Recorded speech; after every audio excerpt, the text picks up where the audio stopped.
40 ఏళ్లుగా ఒక్కొక్క మొక్క నాటుతూ బ్రహ్మపుత్ర నది ఒడ్డున ఒక పెద్ద అడవిని సృష్టించాడు ఓ వ్యక్తి. అతను పర్యావరణం కోసం చేస్తున్న శ్రమను గుర్తించి భారత ప్రభుత్వం అతనికి పద్మశ్రీ అవార్డు ఇచ్చి సత్కరించింది. కేంద్ర ప్రభుత్వం గుర్తించి పద్మశ్రీ అవార్డు ఇచ్చినా కూడా స్థానిక రాజకీయాల్ని అతను ఎదుర్కోలేకపోయాడు. కొద్దిమంది మట్టి ఇసుక మాఫియా అక్రమార్కుల బారిన పడి ఆ అడవి నిలువునా తగలబడిపోయింది. ఇంతకీ ఆ అడవి ఎక్కడుంది, ఆ వ్యక్తి ఎవరు, ఆ అడవి వెనక ఆయన కృషి ఏంది అనేది ఈ వీడియోలో చూద్దాం.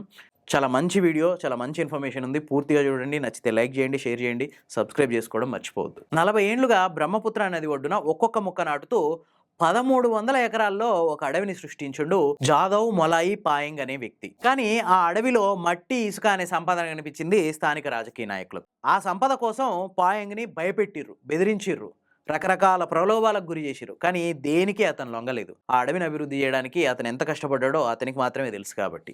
దాంతో ఆక్రోశం పట్టలేక ఆ అడవికి నిప్పు పెట్టిర్రు కొద్దిమంది దొండగులు. జాదవ్ పాయంగ్ ఒక పర్యావరణ ప్రేమికుడు, అంతేకాదు పర్యావరణ సంరక్షకుడు కూడా. తన సంకల్పంతో ఒక అడవిని సృష్టించిండు. అందుకే అతన్ని ఇండియన్ ఫారెస్ట్ మ్యాన్ గా పిలుస్తారు. 1959 అక్టోబర్ 31న అస్సాంలోని మజులీ అనే ప్రాంతంలో జన్మించిండు. ఇది బ్రహ్మపుత్ర నది ఒడ్డునే ఉంటుంది. ఆ ఊరికి కొద్ది దూరంలోనే ఒక చాలా ఖాళీ ప్లేసు. బ్రహ్మపుత్ర నది తీసుకొచ్చిన ఒండ్రు మట్టి వల్ల మేటేసి ఒక చిన్న లంకలా ఏర్పడి అక్కడ చాలా ఖాళీ ప్లేస్ ఉంది.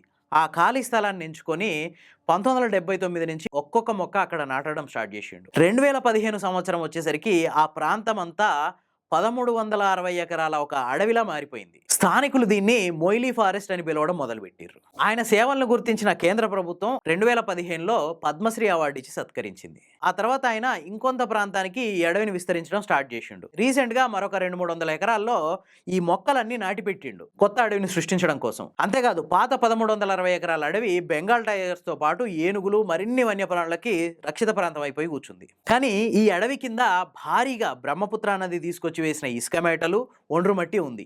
దీని మీద అక్కడ స్థానిక రాజకీయ నాయకుల కన్నుబడ్డది. దాన్ని ఎట్లనన్నా ఖాళీ చేయాలి. ఆ ఖాళీ చేయాలంటే అడవిని కబలించాలి. ఆ అడవికి అడ్డుగా ఉన్నది ఎవరంటే జాదవ్ పాయంగ్. సో రకరకాల ప్రలోభాలు పెట్టిర్రు. ఈ మట్టి ఎత్తుకపోతాం, కమిషన్లు ఇస్తామన్నారు. ఆయన ఒప్పుకోకపోవడంతో బెదిరించిర్రు, భయపెట్టిర్రు. కానీ దేనికే ఆయన లొంగలేదు. దాంతో కడుపులో ఒక రకమైన అక్కసు పేరుకుపోయింది.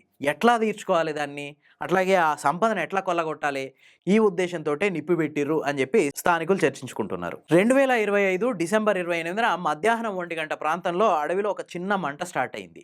చూస్తుండగానే వితిన్ అవర్స్ లో మొత్తం అడవి అంతా విస్తరించింది. దగ్గర దగ్గర 5000 చెట్లతో పాటు ఈ కొత్తగా నాటిన 5000 మొక్కలు కూడా పూర్తిగా కాలిపోయినాయి. జాదవ్ పాయంగ్ తో పాటు అతని కుమార్తె, మరి కొద్దిమంది పర్యావరణ సంరక్షకులు ఆ మంటలు ఆపడానికి గంటల తరబడి పోరాటం చేసినా ఎట్లాంటి ఉపయోగం లేకపోయింది. దాదాపు 5000 చెట్లు కాలిపోయినాయి, 5000 మొక్కలు కాలిపోయినాయి, రీసెంట్ గా నాటినాయి. ఈ అడవి ఎట్లా కాలిపోయింది అన్న విషయం ఆ ప్రాంతంలో బహిరంగ రహస్యమే, అందరికీ తెలుసు.